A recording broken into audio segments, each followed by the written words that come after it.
Assalamualaikum. Welcome to lecture number 5 of Data Warehouse and Mining. तो आज हम देखेंगे डेटा वेयरहाउस आर्किटेक्चर।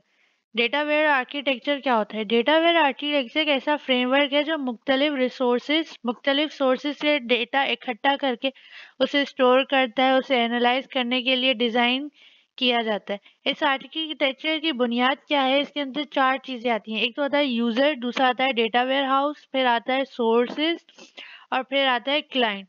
तो हम इनको डिटेल में देख लेते हैं। पहला आता है यूज़र। यूज़र क्या होता है? यूज़र वो लोग होते हैं जो डेटा वेयरहाउस को इस्तेमाल करते हैं ताकि बिजनेस डिसीजंस ले सकें।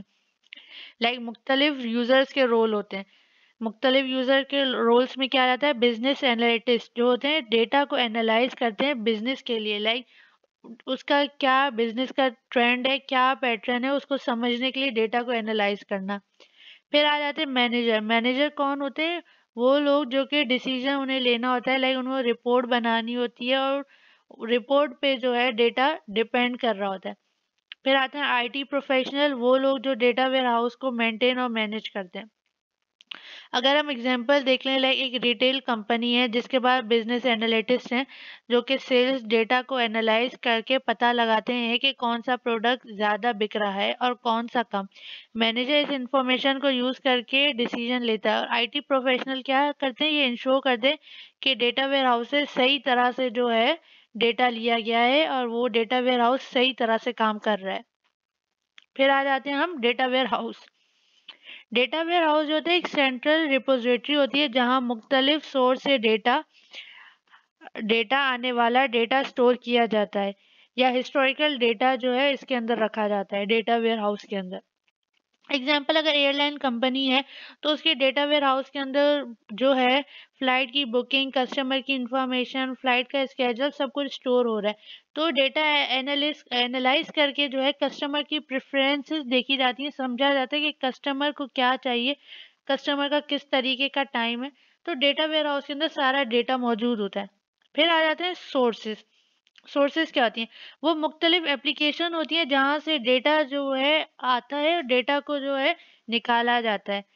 डिफरेंट सोर्सेज ऑपरेशनल डेटाबेस जहाँ पे जो है डेली ट्रांजैक्शन स्टोर हो रही हैं। एक्सटर्नल सोर्सेज जैसे कि मार्केट से इंफॉर्मेशन आ रही है। फ्लैट फाइल जैसे एक्सेल की फाइल, डाउनलोडेबल फाइल्स। तो मुख्तलिफ जगह से डेटा आ रहा है और डेटा वेयर हाउस के अंदर स्टोर हो रहा है और जहाँ से हम डेटा ला रहे हैं हम उसको सोर्सेज कहते हैं। एग्जाम्पल, अगर एक ई कॉमर्स वेबसाइट है जिसकी सोर्सेज में क्या आएगा? कस्टमर का ऑर्डर, उसका उसका डेटाबेस, उसकी traffic control, social media feedback सब कुछ शामिल है कस्टमर का। तो कस्टमर की सारी डिटेल्स निकालना सोर्सेज से, तो हम जो डिटेल हमने निकाली है वो क्या कहलाएगा? वो कहलाएगा सोर्स। फिर आते हैं क्लाइंट। क्लाइंट कौन होते हैं? क्लाइंट वो होते हैं जो कि आपकी एप्लीकेशन को यूज कर रहे हैं। यूजर जो है वो डेटा वेयर से इंटरेक्ट करने में मदद करता है। यूजर को डेटा वेयर हाउस से इंटरेक्ट करने में मदद करता है। रिपोर्टिंग टूल्स निकालना, रिपोर्ट जनरेट करना और यूजर की क्वेरीज को रन करना, ग्राफिकल विजुअलाइजेशन करना। एग्जाम्पल, अगर एक बैंक है उसके ब्रांच मैनेजर जो है उसके डैशबोर्ड प्रोवाइड करेगा जहाँ पे जो है ब्रांच के जो मैनेजर है वो अपने जो है चीजें परफॉर्म कर रहे होंगे। तो वो क्या कहलाएगा? वो कहलाएगा क्लाइंट। फिर हम आ जाते हैं कि what data comes in data warehouse. Data warehouse के अंदर कौन सा डेटा आता है? पहला आता है बिजनेस डेटा। बिजनेस डेटा क्या होता है? वो डेटा होता है जो बिजनेस जो है डेली जनरेट कर रहा होता है। बिजनेस ऑपरेशन से रिलेटेड डेटा। लाइक सेल्स का डेटा, सेल्स की फिगर, कस्टमर की इंफॉर्मेशन, इन्वेंट्री, ये सब क्या? Business data.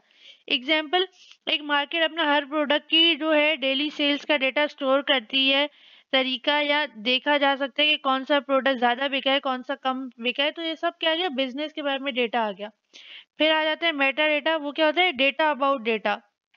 ये डेटा के बारे में होता है कि एक डेटा दूसरे डेटा से किस तरीके से लिंक्ड है, डेटा का स्ट्रक्चर, उसका सोर्स, उस डेटा को डिस्क्राइब करना।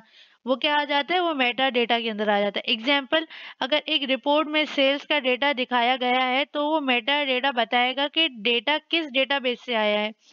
उस डेटा की क्या रेंज है और किस रिपोर्ट से वो डेटा जनरेट किया गया। तो मेटा डेटा इसलिए इम्पोर्टेंट होता है क्योंकि आपके डेटा वेयर हाउस के अंदर एक डेटा है, तो वो डेटा कहाँ से आया, किस सोर्स से आया है, उस सोर्स को लिंक अप करने के लिए डेटा अबाउट डेटा वो कहाँ स्टोर है, मेटा डेटा के अंदर स्टोर होता है।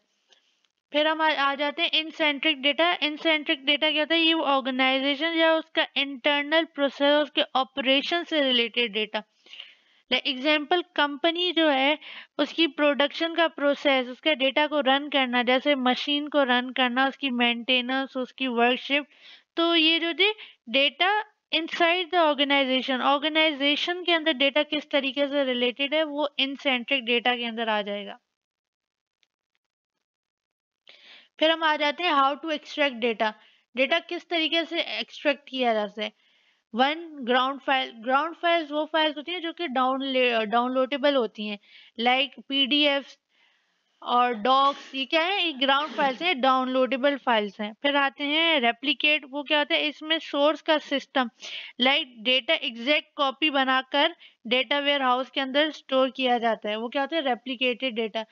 जो फाइल्स हैं उनको जो है रेप्लिकेट करके, उनको कॉपी करके जो डेटा वेयर हाउस के अंदर स्टोर की जाती है वो कौन सी कहलाती है, रेप्लिकेटेड डेटा।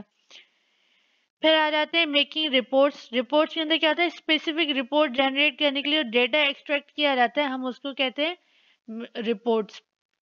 तो वो जो स्पेसिफिक रिपोर्ट के लिए जो डेटा एक्सट्रैक्ट किया गया हम उसको कहते हैं मेकिंग रिपोर्ट्स। फिर आ जाता है using third party rappers. Third party rappers क्या होते हैं, लाइक एग्जांपल, ऐसा भी हो सकता है कि आपने एक प्रोजेक्ट जो है आपने सोर्स, आपने वेबसाइट से लिया, आपने वो प्रोजेक्ट डाउनलोड किया, पर वो प्रोजेक्ट जो था हाफ कंप्लीट था, और हाफ कंप्लीट आप खुद करेंगे, आप उसके अंदर मॉडिफिकेशन, आप जो चेंजेस कर रहे हो आप खुद कर रहे हैं, तो वो किस में आ जाएगा, वो थर्ड पार्टी रैपर्स के अंदर आ जाएगा।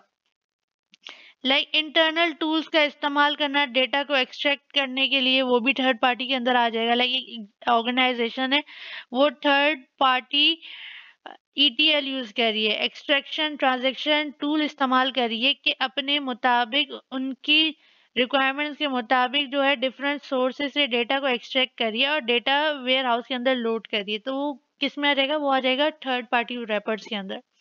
तो ये कुछ तरीके हैं डेटा को एक्सट्रैक्ट करने के लिए डेटा वेयर हाउस के अंदर। फिर हम आ जाते हैं should data change reflect currently. अगर कोई डेटा आप जो है वो चेंज कर रहे हैं तो वो डेटा क्या है, वो फॉरेनली रिफ्लेक्ट हो जाएगा डेटा वेयर हाउस के अंदर, यस और नो। कभी कभार हो भी सकता है, कभी कभार नहीं भी हो सकता है, डिपेंड करता है बिजनेस की क्या रिक्वायरमेंट्स है। लाइक जैसे कि OLTP के ट्रांजेक्शनल है, उसके अंदर जो है डेली जो है अपडेट्स आ रही होती है, पर डेटा वेयर हाउस के अंदर डेली अपडेट्स नहीं आ रही होती, वीकली आ रही होती है, मंथली आ रही होती है। आपके बिजनेस के मुताबिक जो है, आपके डेटा के मुताबिक जो है वो डेटा रिफ्लेक्ट कर रहा होता है। लाइक एक एटीएम सिस्टम है, उसके अंदर जो है डिफरेंट ट्रांजेक्शन्स हो रही हैं, तो वो जब ट्रांजेक्शन हो रही है तो वो फौरन ही जो है डेटा वेयर हाउस के अंदर रिफ्लेक्ट नहीं कर रही, उसको टाइम लगेगा डेटा वेयर हाउस के अंदर रिफ्लेक्ट करने के लिए। तो ये डिपेंड करता है, लाइक पीरियोडिकल अपडेट्स होती हैं, लाइक अगर business operations like time sensitive नहीं है तो पीरियोडिकली, लाइक जैसे डेली या वीकली अपडेट्स हो रही होंगी। सही, तो ये डिपेंड करता है आपका बिजनेस किस चीज़ का है, बिजनेस की रिक्वायरमेंट्स क्या है। फिर हम आ जाते हैं how to integrate updates in data warehouse. Data warehouse के अंदर अपडेट किस तरीके से इंटीग्रेट की जाती हैं। इसके अंदर आ जाता है पहला फुल फ्लैश। फुल फ्लैश के अंदर क्या होता है कि आप फुली जो है डेटा को आप चेंज कर रहे हैं। लाइक एग्जांपल, आपके पास एक डेटा है, अब आपने जो है दूसरा डेटा उसके अंदर डालना है, तो आप जो है वो पिछला वाला ओल्ड वाला रिमूव करके आप न्यू वाला डेटा डाल रहे हैं, तो हम उसको कहेंगे फुल फ्रेश डेटा। फिर आ जाते हैं इंक्रीमेंटल लोडिंग। इंक्रीमेंटल लोडिंग क्या होता है, इंक्रीमेंटल लोडिंग जो है, डेटा जो है, लाइक जो आपको डेटा डालना है आप वो ही डालेंगे। Like example,